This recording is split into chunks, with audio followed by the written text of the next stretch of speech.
Gonna be about watch that game last night with Boston and Philly. Philly can't beat Boston. Jason Tatum was off last night. Jaylen Brown did all right. Joel Embiid was balling as usual.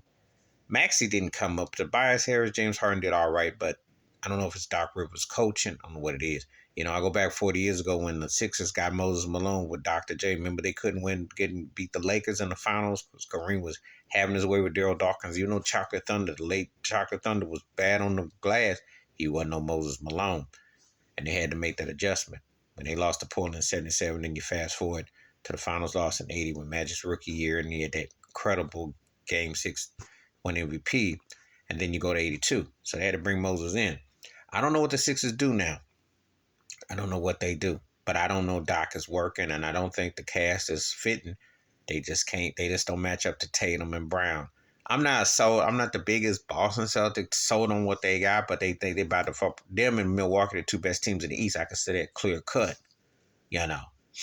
But Philly should be able to steal something when you can figure Joel Embiid is actually balling. He's playing up, but it's either something coming down in the guard play or Doc's coaching.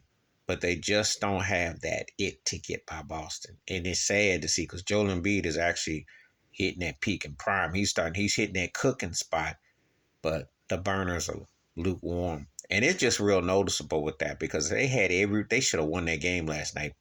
And they did everything in their power to find a way to lose. And they're not going to beat Boston.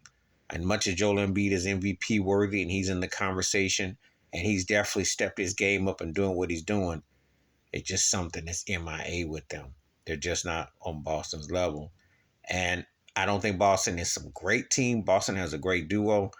I'm not sold on Boston because I still think if Stephen Clay is healthy, they're not beating them. They're not on that level. But they're good enough. I love Giannis. Drew Holiday's been balling. I like some Chris Middleton's nice, but I don't like the way Milwaukee runs their offense. Their bench got to step up, and I think their offense, with the way their coaches their offense, is kind of stagnates them in points. That's the only thing I see against them because Giannis is the best player going right now. But to get by Boston, they got to not only shoot threes, they got to play some D, and they got to do their bench. But Philly should be in that argument, and they just come up short. And it's just like what is missing? Because something needs to be shaken to get them over the hump. They're there, but they're not where they need to be there. But please hit like, subscribe, thoughts, comments, and I do respond. Thank you. Wash your hands, keep your mind clear. Watch out for another shit of it if you want to.